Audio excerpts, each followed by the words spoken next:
세상의 정치인의 삶과 발자취를 돌아보는 시간 오유경의 인생 책방. 오늘 소개해드릴 주인공은 이렇게 얘기하고 싶습니다. 한국의 루즈벨트다. 그리고 이분은 뭘 하든지 앞에 서시는 분이세요.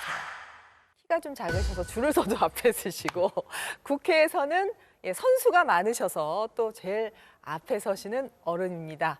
더불어민주당의 이상민 의원 모셨습니다. 어서 오십시오. 네, 안녕하세요. 안녕하세요.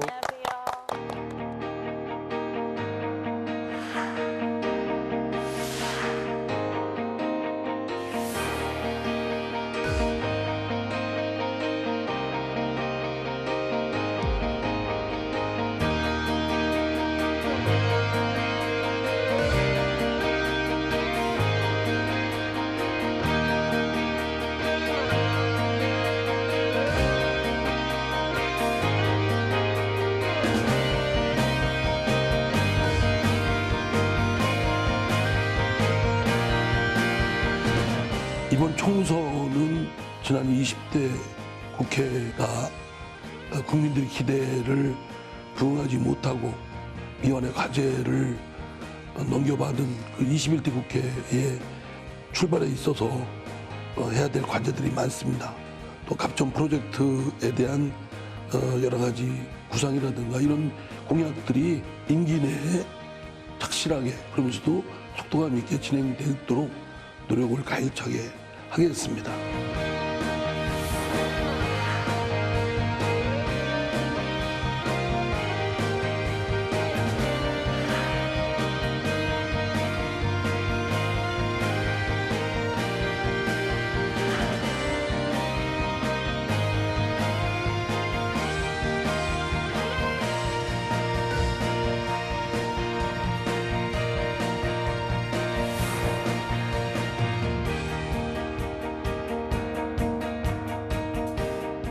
사실 뵙고 깜짝 놀랐습니다. 네. 실물이 너무 좋으시네요.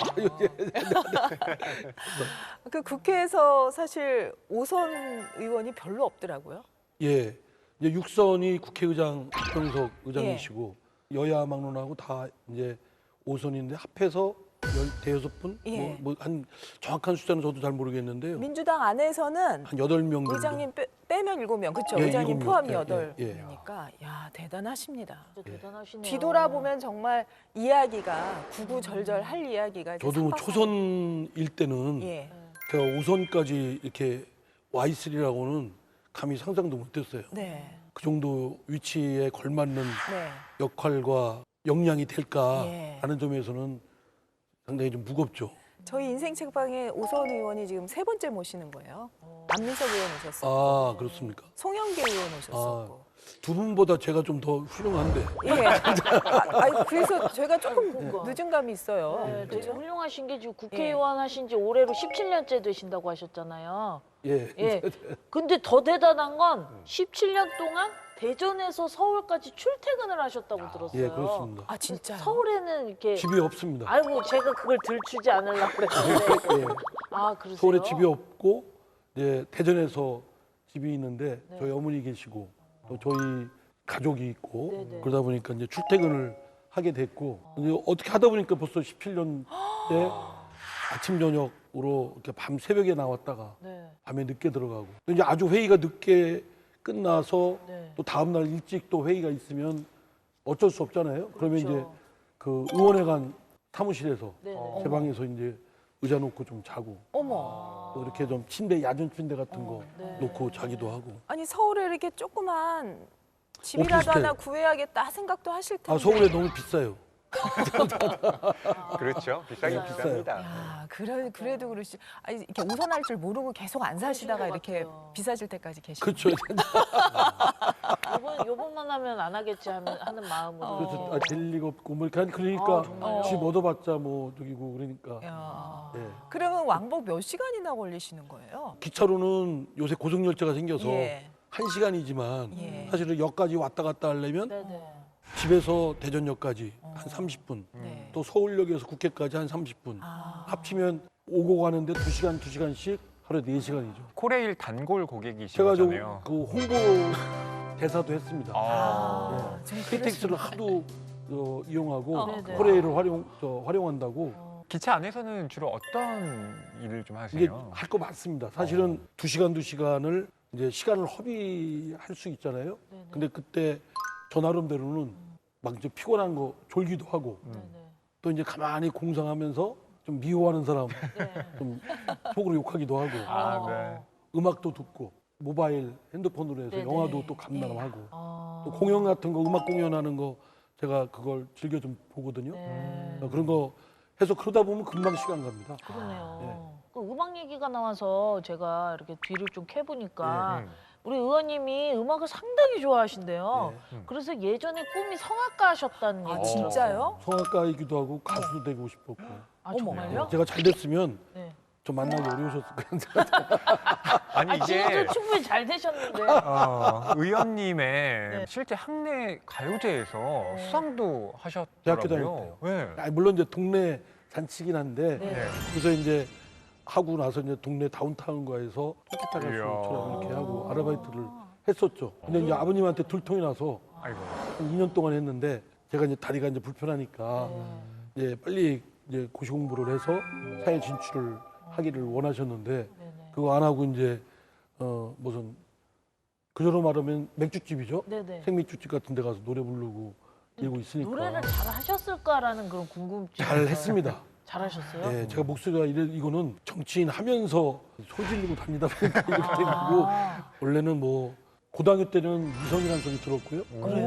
또 대학교 다닐 때는 나름 또 매력 있는 물론 이제 제 주위에 친한 사람들이 그런 얘기를 하니까 아. 그러니까 성악가도 꿈꾸고 또 가수도 꿈꾸기도 했죠. 가수. 학내 가요제에서는 양희은 씨의 노래를 불렀다고 오. 이루어질 수 없는 이루어질 사랑. 수 없는 사랑. 진짜? 네. 그게 어떻게 하더라? 너의 짐을. 아유, 그 굉장히 오래된 노래인데 내가 왜 알았지? 저기 아, 그 노래 알아요. 아주 젊으신데 나의 어떻게 나의 입술. 예, 예. 아유, 잘하신다.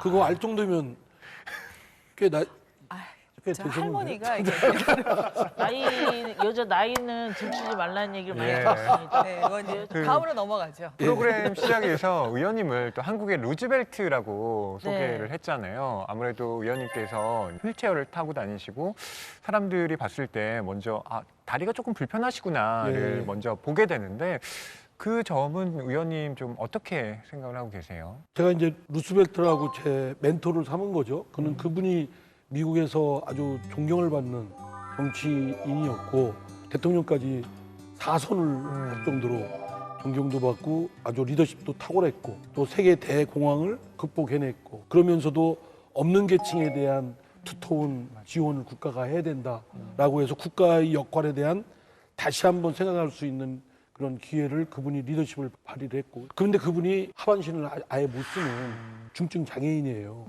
그래 그런 차원에서 개인적으로나 또 정치적으로 그분을 본받아야겠다 생각을 했던 것이고 저는 이제 태어나서 생후 한 6개월 때 소아마비 걸려가지고 그 후유증으로 이제 다리가 불편한 거죠. 원래는 걸어 다녔는데 장애인이었지만 다니다가 이제 넘어져가지고 아이고. 왼쪽 다리에 이제 좀 불편해서 그래서 넘어질까봐 이제 휠체어를 타고 다니는 그 횟수가 좀 많아진 겁니다.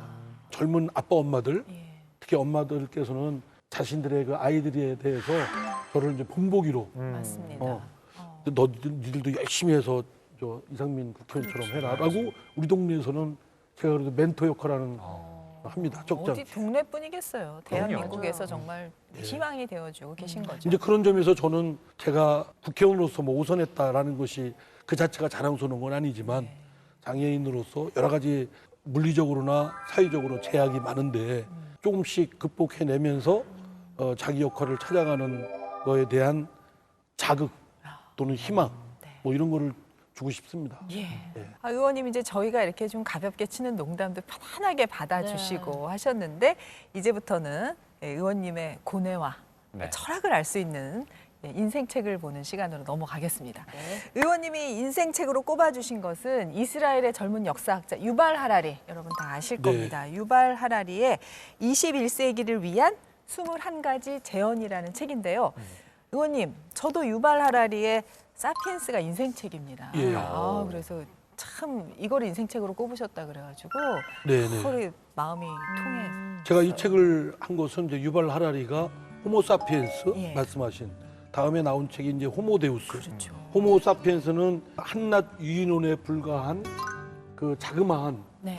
사람이 인간이 어떻게 지금 지구의 최대 지배자가 됐는가. 네. 호모데우스는 그 이후 미래에 있어서 그 고도의 IT 문명, 상상할 수 없는 인간의 지금보다 넘어서는 새로운 또 하나의 인류.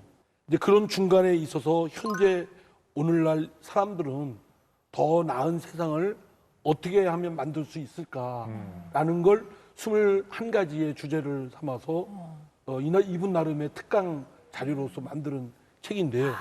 예. 너무 어렵습니다. 예. 아니, 원래는 예. 이제 그거를 우리 평론가께서 얘기해 주시는데 평론가 그러니까요. 필요 없네. 저 건드려야 돼. 아니, 그래서 저도- 의원님 너무 좋아요. 의원님이 제 분량을 가져가 주셔서 그러나 이제 이 구체적인 내용을 우리 평론가께서 말씀을 해주셔서 이제- 거의 보탤 말씀이 오늘 있으시니까 정말 활짝 폈다. 제 부담감이 많이 줍니다. 안 그래도 어려운 책이라서. 예, 예. 유발 하라리가 2018년에 예. 이 책을 펴냈는데 거의 실시간으로 한국에도 번역 소개가 됐어요. 됐습니다. 말씀하신 대로 인류의 현재를 조망하고 있는 책인데 네. 이게 한 개인, 한 국가를 넘어서서 전 지구적 차원에서 이 문제들을 어떻게 우리가 봐야 되고 또 해결해야 되는지 그런 의제들을 던지고 있습니다. 뭐 테러리즘도 나오고요, 기후변화 얘기도 나오고요, 또 탈진실의 문제까지 다루거든요. 그러니까 유발 하라리가 아주 명민한 학자이면서도 동시에 전 세계적으로 인기를 끌게 된 건 이 복잡하고 어려운 주제를 명쾌하게 설명한다는 데 있습니다. 정말로 읽다 보면 이토록 어려운 주제를 어떻게 이렇게 쉽게 풀어내고 있지 하고 깜짝 놀라게 돼요. 그래서 책 분량이 좀 부담스러우실 수 있겠지만 네. 이게 생각보다 읽기에 그렇게 부담스럽지 않다. 이걸 또 말씀드리고 싶습니다. 예. 의원님께서도 얘기해 주신 것처럼 사피엔스부터 지금 21세기를 위한 21가지 제언까지 자, 유발 하라리라는 정말 이 젊은 역사학자가 엄청난 일을 해냈는데 의원님은 유독 이 책을 인생책으로 꼽게 된 이유가 있으실 것 같아요. 기술 문명이 고도화로 되면서 인간에게는 많은 편익도 주지만 예. 또 한편 여러 가지 리스크, 위험 또는 부작용 이런 것들이 횡행하거든요. 요즘 뭐 정치권에서 팬덤이라고 하던가요? 네, 네. 뭐 또는 극단주의, 네. 또 트럼프이즘 뭐 이런 등등이 미국뿐만 아니라 전 세계적으로 횡행하고 있고 우리 정치권에도 그게 사실 작용하는 게 틀림없습니다. 네. 그래서 역사적으로 쟁취해냈고 잘 만들어놨다는 민주주의를 허물어뜨릴 수 있는 위험도 갖고 있고 정치권에 있는 사람으로서는 이 점에 대한 각성을 한번 다시 하게 되고 저 자신도 다시 한번 살아가는 거 또 저희 사회생활하는 거를 성찰할 수 있는 좋은 거리도 되고 또 국회의원들하고 얘기하면 또 제가 좀 더 잘난 것처럼 무기를 또 갖게 되고 네. 네. 왜냐하면 많은 국회의원이 아직 책을 안 읽었어요. 그래서 제가 일부러 네. 여기 이미 출연했다는 그 안민석 김민석 의원, 예. 네. 또 송영길 의원, 네. 그 의원들이 읽지 않은 책들입니다. 그래서 좀 더 예. 돋보여야 되지 않겠습니까? 네. 지금 제가- 엄청 돋보이고 계십니다. 네. 인생 책방에 패널로 꾸준히 참여를 하면서 네. 오선 의원님까지 3분 본 거잖아요. 네네. 근데 공통점이 있으시더라고요. 네.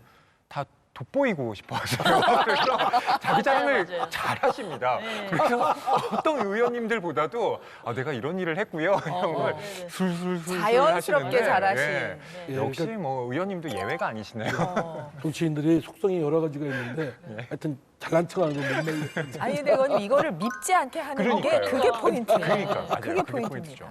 자, 지금 21세기를 위한 21가지 제언 개략적인 설명을 의원님께서 해주셨는데 이제 요점을 한번 뽑아보도록 하겠습니다. 네, 미래 흐름 예측 보고서라는 제목을 뽑아봤고요. 자, 첫 번째로 뽑은 것이 AI 시대 직업이 사라진다. 예, 직업이 사라지는데 어떤 직업들이 지금 사라지는 거예요? 예. 그 AI의 등장을 알리게 된 것이 이세돌 구단과 알파고의 알파고. 대결이었죠. 네. 바둑이라고 하는 건 정말 무한에 가까운 그 확률을 계산해야 되는 것인데 이게 기계가 인간을 이길 수 없다. 이게 보통의 생각이었는데 네. 알파고가 이세돌 구단을 압도하면서 이제 AI가 정말 인간의 어떤 지적 수준을 위협하는 수준에 도달했구나라는 걸 네. 깨닫게 됐잖아요. 네. 예전에 산업혁명 같은 경우는 인간이 가지고 있는 신체적 능력을 대체하는 정도였습니다. 그러니까 인간이 뭐 힘이 한계가 있으니까 아주 무거운 물건을 기계가 대신 뭐 든다든가 하는 방식으로 이제 노동력을 대체했던 건데 그렇죠. 문제는 인간이 우위에 있다고 생각했던 인지적 능력, 심지어 감정적 차원의 그런 문제까지 이제 AI가 인간의 영역을 침범하기 시작한 거예요. 그래서 기존에 있던 직업들이 이제는 거의 사라질 위기에 놓였고 심지어 그건 학력이 필요한 그런 직업들. 의원님께서도 변호사 생활을 하셨지만 그 변호사도 실은 그 여러 가지 판례들을 검토하면서 그리고 법조문을 가지고 최대한 많이 자료들을 확보한 다음에 관점을 내는 거잖아요. 근데 그걸 AI가 더 잘할 수 있다는 겁니다. 의원님 이런 이야기들이 이 책이 처음 나왔을 때는 뭐 그런가 보다 했는데 최근 이제 코로나를 겪으면서 피부로 와닿는 거예요. 예. 어디 식당 가면 무인 자판기가 먼저 나를 자판기가 예. 그 배달도 이제 무인 로봇으로 하고 드론으로 또 날라다 주고 예. 뭐 이렇게 하지 않겠습니까? 근데 이제 두 가지 측면이 있는 것 같습니다. 사람이 필요한 곳에 편익을 증대시키는데 로봇이나 인공지능이 보탬을 주는 아주 우리한테 바람직한 부분이죠. 네. 반면에 이제 인간이 갖고 있는 지금까지 누렸던 직업들을 대체하는 역할을 훨씬 효율적이고 돈도 덜 들어가고. 예. 그런데 이제 이것이 인간에게 주는 하나의 위협적인 부분이기도 한데 그동안 변호사, 의사, 회계사 네. 이런 자격증 갖고 있는 소위 독과점 자격증 고소득이 보장이 됐는데 이제 인공지능이 등장하면서 대체를 하면서 그러한 고소득 보장하는 자격 시대가 허물어지기 시작했습니다. 그리고 이제 심지어는 이 데이터에 대해서 매우 신봉하는 과학 기술인들의 의견에 따르면 네. 인공지능도 데이터가 축적이 되고 압축시켜 놓으면 충분히 사람과 같은 감정을 느낄 수 있다.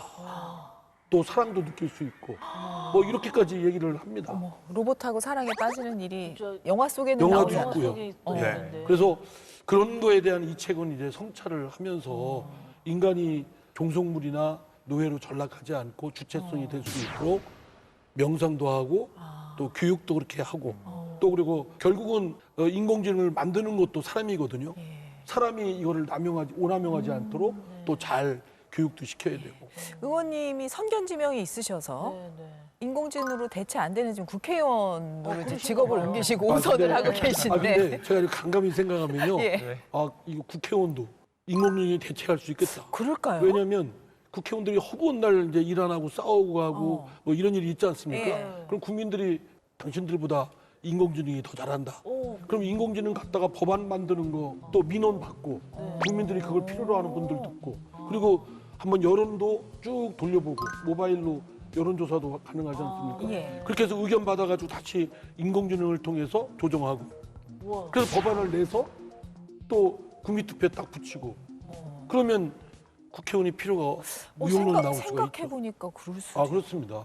그러면 저희 개그우먼은 개그맨은 어떨까요? 없어. 개그우먼은 안 그렇죠. 그렇죠. 아직까지는 건재하죠. 그 남을 웃길 수 있는 컴퓨터는 없을 거야. 그러니까 로봇보다 웃겨야 될 텐데. 근데 그러면 저는 이런 직업들 뭐 전투기 조종사 이런 거 없어질 수도 있다고 그러더라고요. 그렇죠. 지금 전투기 훈련도 그치. 다 시뮬레이션으로 예, 인공지능으로 그렇죠. 다 합니다. 직접 하면 휘발유나 뭐 이런 비용이 많이 들어가지 않습니까? 네네. 또 위험도 있고 사고 위험도 네. 있는데 그런 시뮬레이션을 이용한 인공지능이 탑재된 시뮬레이션을 하면 여기에 훈련도 하고 예. 회복도 하고 그러니까 또 공인중개사. 공인중개사는 하나하나 하면은 한이 없고 아, 끝도 그렇죠. 없고. 네네. 앞으로 자격증 예. 가진 분들은 위협을 느낍니다. 자격증이 자격증이 오히려 그런 그렇구나. 거야. 예. 의원님이 참 사실을 11수 만에 합격을 하셨는데 앞으로는 그런 일이 없을 것 그러니까 같아요. 11수 만에.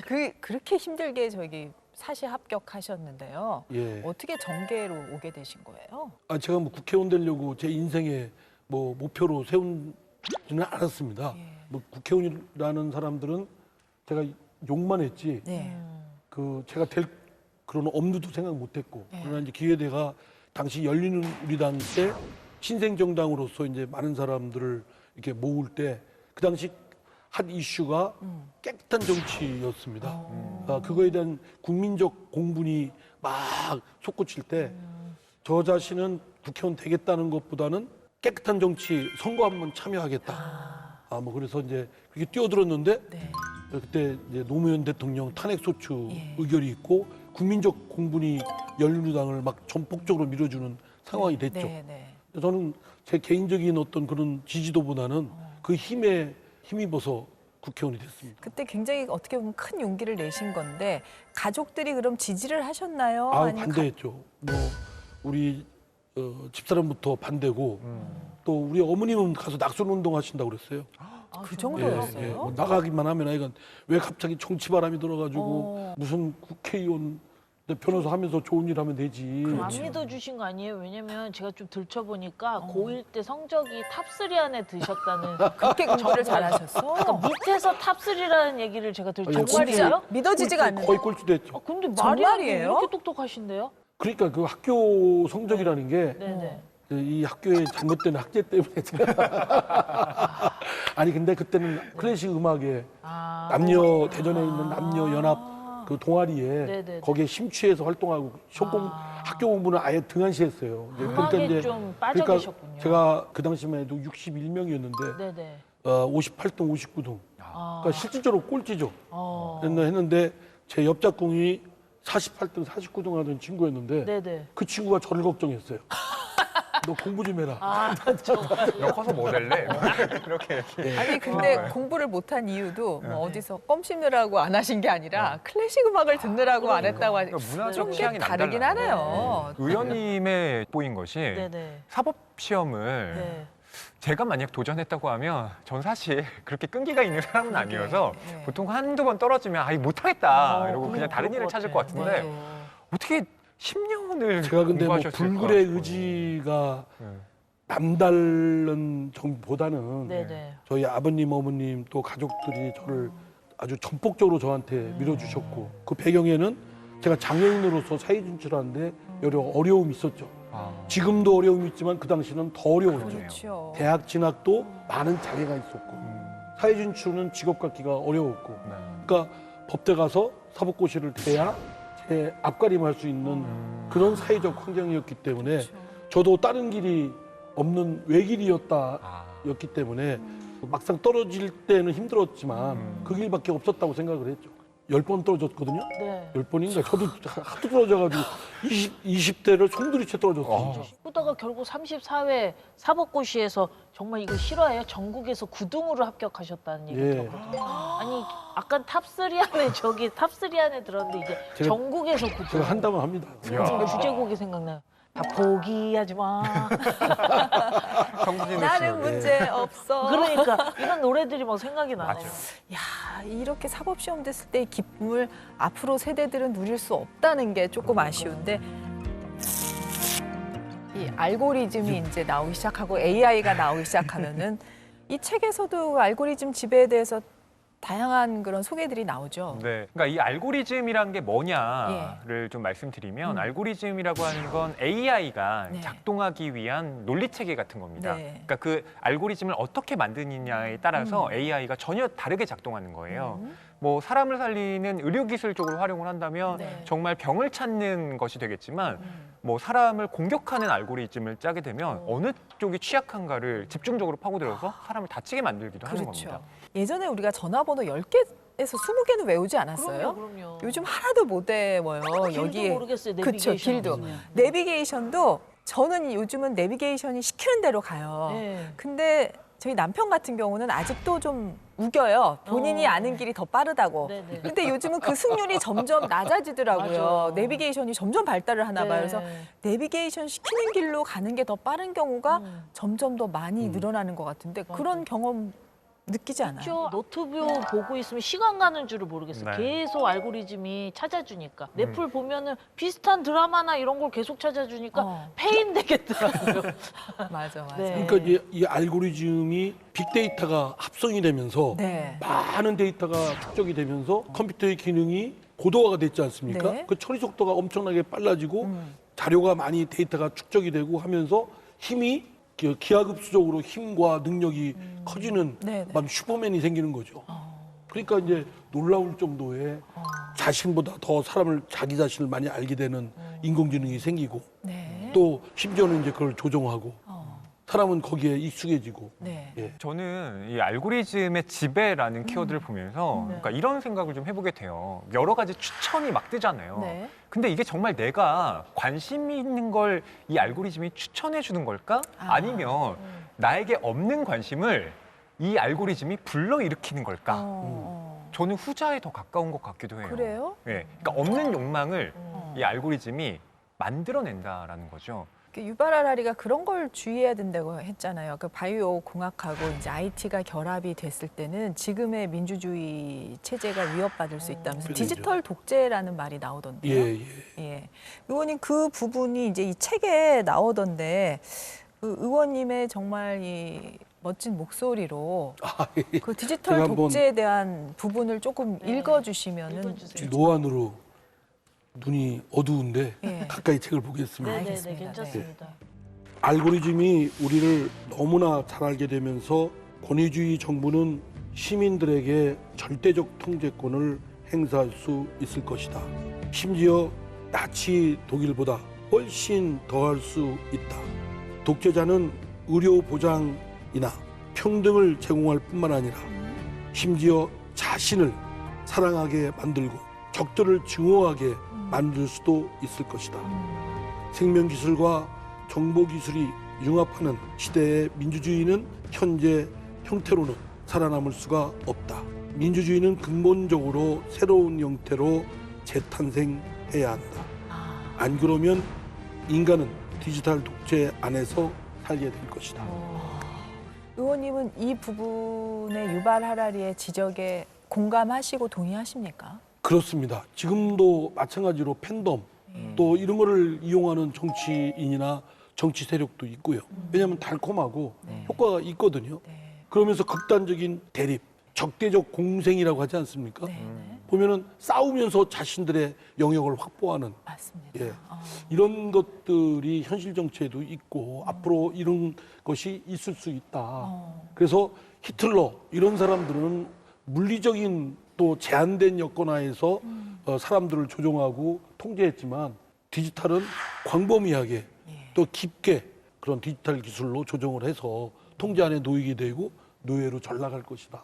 라는 좀 그런 해안은 전 성찰이 뛰어나다고 생각됩니다. 이게 탈진실의 문제하고도 이제 겹쳐 있는 건데 네. 거기에서 유발 하라리 교수가 세뇌 기계에서 빠져나와야 한다라고 하면서 이런 얘기를 합니다. 너무 공짜 좋아하지 마세요. 라고. 그러니까 정말 우리에게 유용한 정보, 네네. 진실을 담고 있는 정보는 사실 정당한 값을 지불해야만 얻을 수 있다는 거예요. 근데 우리가 얻는 대다수는 그냥 어떤 사이트에 접속만 하면 얻는 거잖아요. 그렇죠. 근데 그건 어떤 진실을 가린 형태로 나타날 경우가 많다는 거죠. 예를 어떻게 들고 있냐면 어떤 부자가 네. 권진영 씨한테 내가 한 달에 50만 원 줄게요. 대신에 하루에 1시간씩 당신을 세뇌시킬게요. 이렇게 제안을 하면 수락 안 하시겠죠. 아니 그까지 뭐 세뇌하는 거 알아서 50만 원 받고? 이게 보편적인 경우는 네네. 아니에요. 보통은 이제 아니, 그냥 거부합니다. 저는 그냥 약간 조금 앞서서 약간 알잖아요. 아니, 그럼요. 너무 못나 보이니까 살짝. 그렇죠. 근데 이런 거예요. 이렇게 또 반대로 얘기하는 겁니다. 네네. 내가 한 달 동안 당신을 1시간씩 세뇌할게요. 네. 근데 당신은 아무런 값도 지불하지 않아도 돼요. 이렇게 얘기하는 거예요. 이상하죠? 말이 이상하잖아요. 말이 이상하네요. 세뇌시키는데 당신이 돈을 안 내도 그러니까? 된다니? 근데 그런 일들을 지금 우리가 하고 있다는 겁니다. 그래요? 수많은 네티즌들이 어딘가에 접속해서 그런 정보를 막 받아들이면서 그리고 세뇌당하고 있어. 그렇죠. 이제 이해됐어. 이제 익숙해지는 이해됐어. 거죠. 예. 내가 그러니까 어느 사이트에 접속하느냐에 따라서 내가 세뇌를 그쪽에서 당하고 있는 거라 이 그러네요. 뜻이네요. 그럴 때는 우리 의원님처럼 항상 바른 말을 해주시는 정치인이 옆에 꼭 있어야 될 것 같은데 그렇죠. 의원님이 초선 때부터 좀 굉장히 그 뜻을 한번 세우시면은 아무것도 두려워하지 않는 걸로 유명하지 않으십니까? 2005년에 국정감사 때 일인데요. 네네. 이 국회의원들이 원래 피감기관의 사람들과 네. 따로 자리를 가지면 안 되잖아요. 네. 국정감사가 이루어지지 않으니까. 네. 근데 그런 일들이 일어났던 겁니다. 거기에 대해서 의원님이 거기에 대한 제재를 가해야 한다. 이렇게 얘기를 윤리 하셨는데 그때 윤리 그렇죠. 계셨을 제소해야 때구나. 네. 된다라고 하셨는데 당시에 정세균 총리가 네네. 원내대표셨는데 이제 뭐 그만해도 되겠다. 요 제소는 우리가 철회하자라고 했는데 의원님이 굽히지 않으셨다고. 당시 초선 의원이었는데 원내대표의 말을 어머, 듣지 않았다는 겁니다. 초선하고 원내대표면은 예, 그때 이제 정세균 지금 총리 예. 열린우리당의 예. 이제 원내대표 겸 비대위원장 그 당대표죠 실제로. 예, 예, 그 대표. 막강한 권한이고 그렇죠. 뭐 한참 선배 되시고. 네. 근데 이제 윤리특위의 여야를 다 제소를 했습니다. 했더니 이제 우리 당 의원 포함해서 다 들고 일어났죠. 어떻게 동료 의원의 등에 칼을 꼽느냐, 막 해당 이런. 행위다라고 할 수 있는. 그러면서 뭐 엄청나게 미움도 받고 그랬는데 아. 그 당시 이제 당 대표였던 정세균 대표가 네. 철회해라라고 했습니다. 근데 안 했습니다, 제가 우와. 끝까지. 지금 생각하면은 잘하신 것 같으세요? 아니면 지금 생각하면 지금 좀 내가 생각하면 뭘 또 어렸네 싶으신? 이놈 진짜 웃긴 놈이다 막 이렇게 생각하겠죠. 왜냐면 어디 초선이 지도부가 얘기하는데 그거 안 듣고 안 했습니다. 그래서 그때 언론에는 네. 세균맨 vs 호빵맨 그래가지고 정세균 진짜 그 양반이 호빵맨 좀 닮으신 기분 것 같아요. 나빠가지고 제 인사도 안 받아주고 막 그랬어요.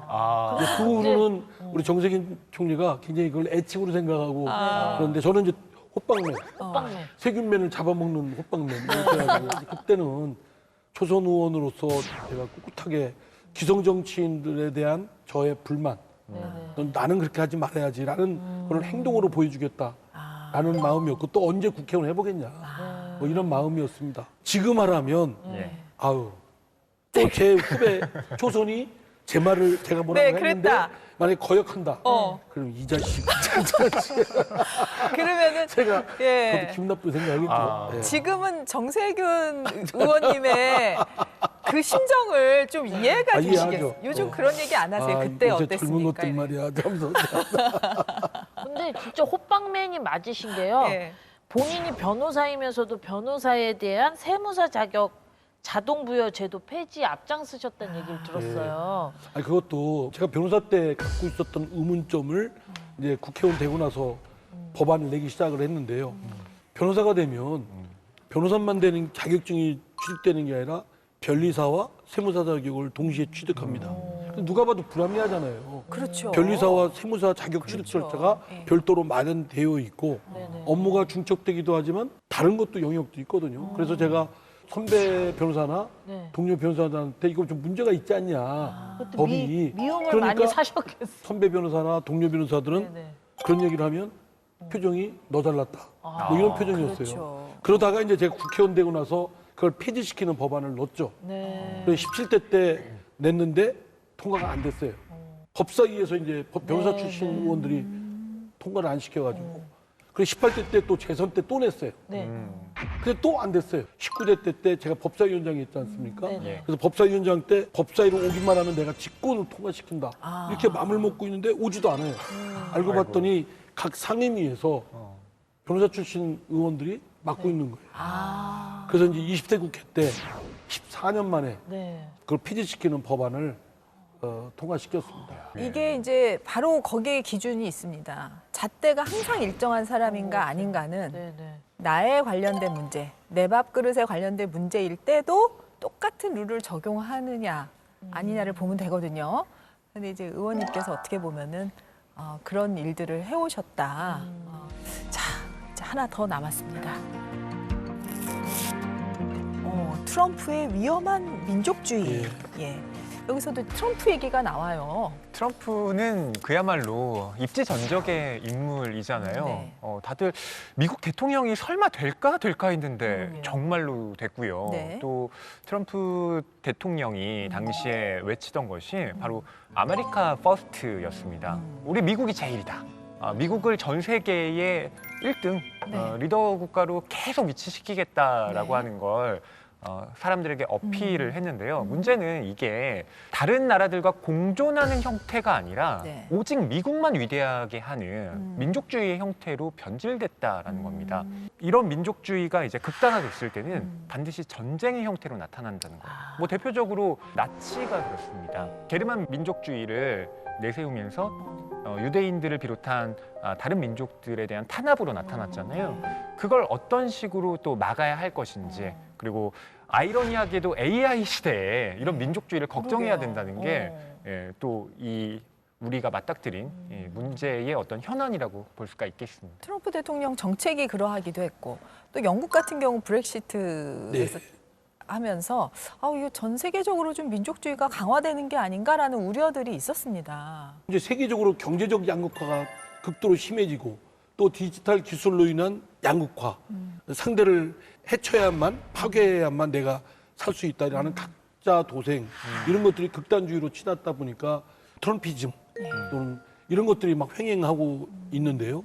인류 전체로 볼 때는 굉장히 위험 요소라고 생각됩니다. 그러니까 인류가 갖고 있는 그동안 오랫동안 역사에 성찰된 지혜, 또 민주적 가치, 그러면서도 공존하고자 하는 지혜 이런 것들을 송두리째 내던지고 나만 잘 살겠다, 우리만 잘 살면 된다, 뭐 이런 걸로 치닫게 되면 결국은 다 자멸하게 되겠죠. 예. 네, 성찰의 지혜를 준 책이 바로 아마 이 책이라고 생각됩니다. 네.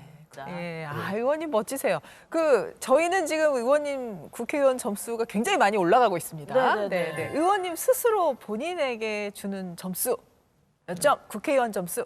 70점 주면 엄청나게 잘 준 거고요. 네. 한 60점, 70점에서 왔다 갔다 할 것 같아요. 너무 겸손하신 거 진짜 아니세요? 겸손하시네요, 의원님. 저 겸손합니다. 너무 겸손까지 갖추시고 의원님.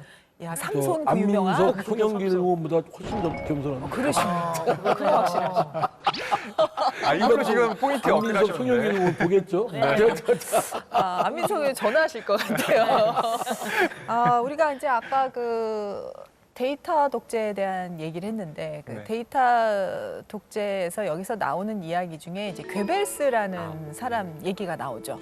아주 유명한 선동가 아닙니까? 예, 네. 나치의 대표적인 선동가인데요. 네. 유발 하라리 교수가 이 책에서도 언급을 하고 있습니다. 355쪽에 나와 있는데요. 네. 나치의 선전 총책이자 아마도 현대사에서 가장 뛰어난 미디어 마법사일 요제프 괴벨스는 자신의 수법을 이런 말로 간단 명료하게 설명했다. 한 번 한 거짓말은 거짓말일 뿐이지만 1000번을 반복한 거짓말은 진실이 된다.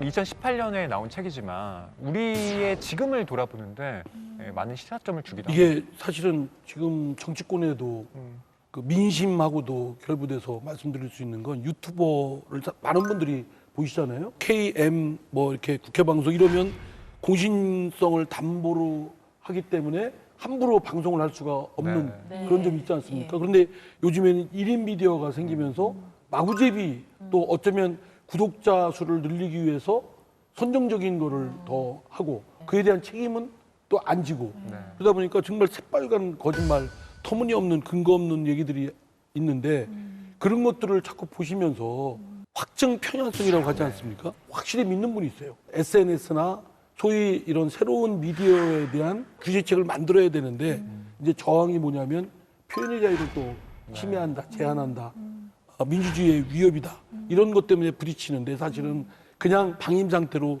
둬서는 안 될 일이라고 생각됩니다. 이제 대한민국에서 정말 귀한 5선 의원이십니다. 예. 우리 이상민 의원께서 생각하는 정치란 무엇인지 좀 듣고 싶은데요. 기본적인 요소는 민심을 대변하는 거고 그 민심이 오늘날은 다 다를 수 있기 때문에 그걸 대변하다 보면 이를 맡아서 위탁 임무를 수행하는 정치인들끼리 부딪히게 됩니다. 근데 부딪히는 것으로 대변하고 부딪히는 것으로 끝나서는 안 되고 이를 잘 해결하고 수렴하고 조정해내는 그리고 이런 것들이 축적이 되면 저 정치인들이 하는 일은 우리의 문제를 대변해주고 또 해결까지 해준다. 그렇기 때문에 믿을 수 있다라는 믿음이 생기게 돼서 메시아적 그런 역할도 할 수 있다고 생각됩니다. 예. 그래서 그 역할에 충실히 좀 하고자 합니다. 어쩌면 자기의 지지자들로부터 비판도 받을 수 있고 그런데 이런 것들에 굴복해서 할 얘기를 못하고 또는 그냥 적당히 하고 있는 둥 마는 둥 하면 국회의원직을 수행을 하는 게 아니겠죠. 네. 그런 생각을 하려고 하는데요. 네. 매번 그런 건 아니고요. 네. 흔들리기도 하고 하는데 잘 해야죠.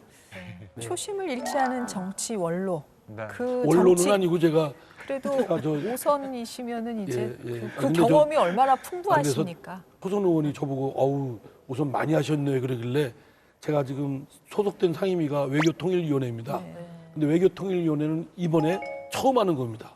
그래서 신인. 외교통일위원회는 새내기입니다. 아. 네, 또 새내기입니다. 예. 오늘 어떠셨어요? 우리 의원님하고 만난 것도 어떻고 책도 좀 소감 너무 말씀해 말씀을 주시고. 재밌게 잘해주시고 고1 때는 밑에서 탑3였는데 이제 사법고시 때는 또 전국에서 구두 이렇게 너무 냉탕 온탕 왔다 갔다 하시는 거 아니야? 이런 걱정을 좀 했는데 네. 표만 정해지시면 거기에 뚝심 있게 밀고 나가시는 모습이 굉장히 좋아 보였고 아이고. 앞으로 또 기대 많이 하도록 하겠습니다.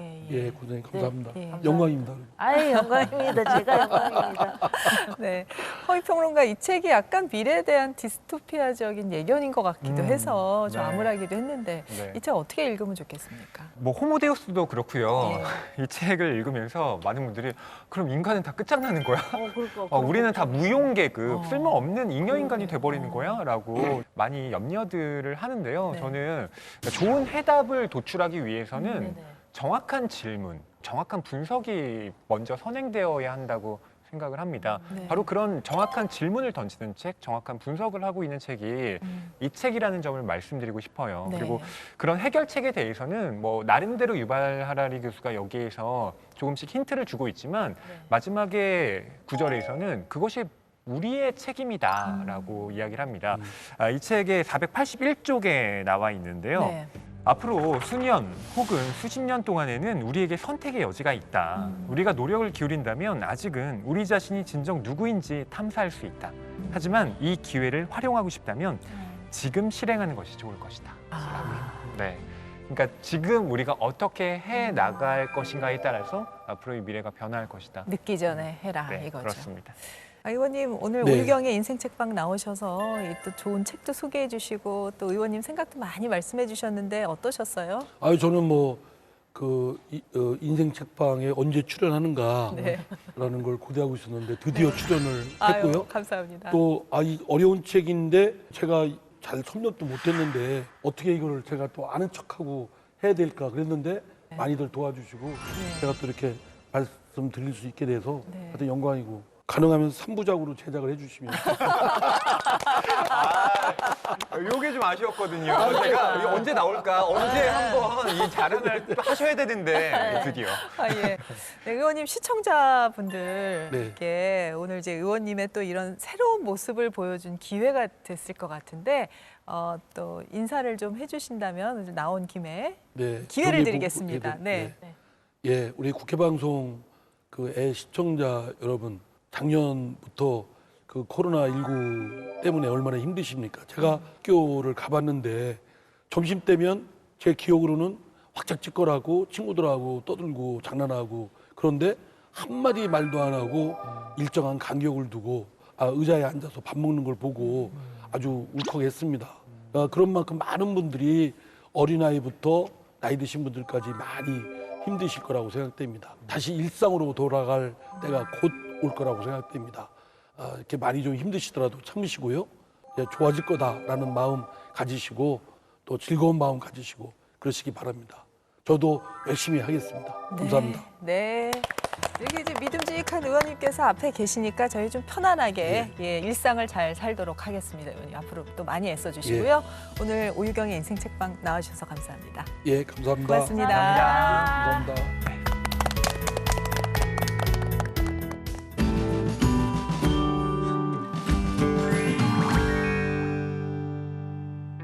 안녕하세요. 윤지연입니다. 국회도서관이 추천하는 새로 나온 책과 다양한 추천 테마 도서 소개하는 오늘 뭐 읽지? 오늘은 국회도서관장이 선택한 책 만나보는 시간, 도서관장의 원픽 준비되어 있습니다. 먼저 국회도서관에서 추천하는 새로 나온 책입니다.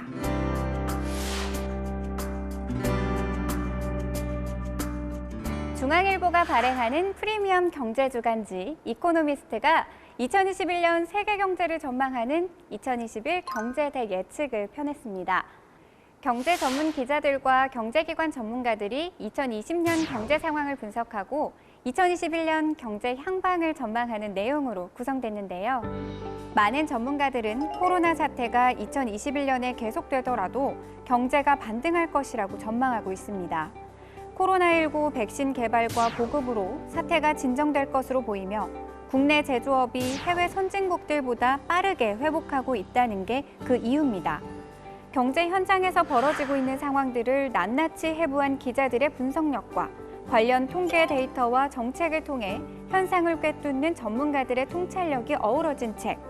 2021년 한국 경제 성장 요인들을 하나하나 제시하는 이 책을 주목해 주시기 바랍니다. 잔혹한 범죄, 정치적 갈등 등 비극에 대한 이야기를 접할 때마다 왜 부정적인 뉴스가 끊이지 않는 것인지 생각해 보신 적 있으신가요?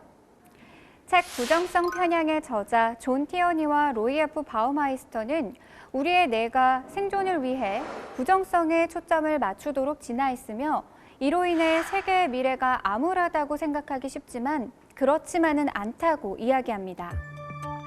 부정성 편향을 이해하면 가정과 직장 등의 인간관계에 도움이 될 뿐더러 타인의 불안을 이용해 이득을 취하려는 부정성 장사꾼들에게 속지 않고 미래를 더 긍정적으로 전망할 수 있다는 겁니다.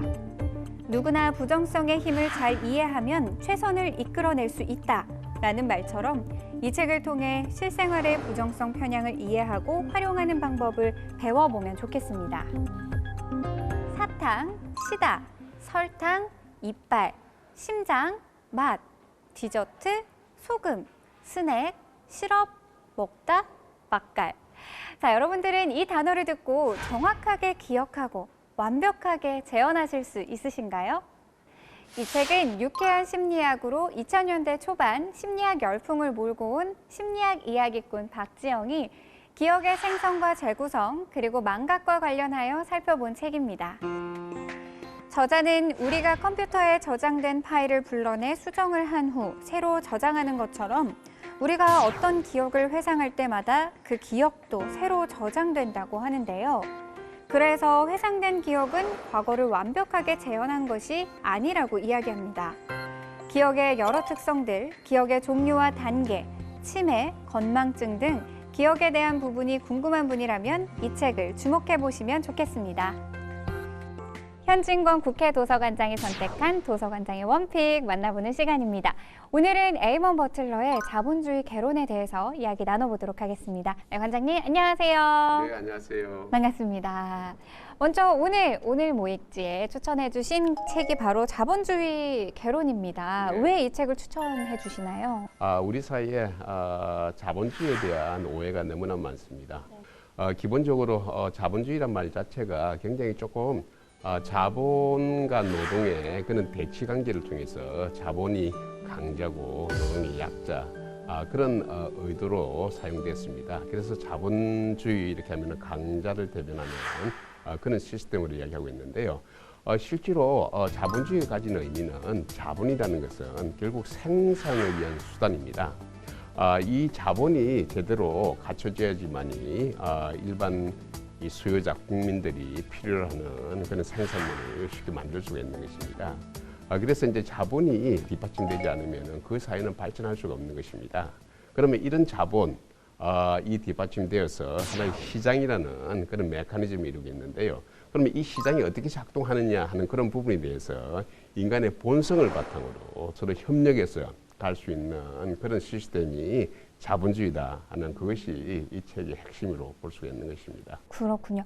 그렇다면 저자 에이먼 버틀러는 이 책을 통해서 어떤 걸 우리에게 전달하고 싶었을까요? 에이먼 버틀러가 인간이 가지고 있는 사익에 대한 어떤 기본 본질, 사익 추구를 위한 기본 본질, 그리고 시장에 있어서 우리가 경쟁이라는 것이 어떤 의미를 가지고 있는 것이고, 그리고 이 격차라든지 불평등이라든지 이런 문제를 과연 어떻게 봐야 되느냐 하는 그런 면에서 잘 지적해 놓고 있습니다.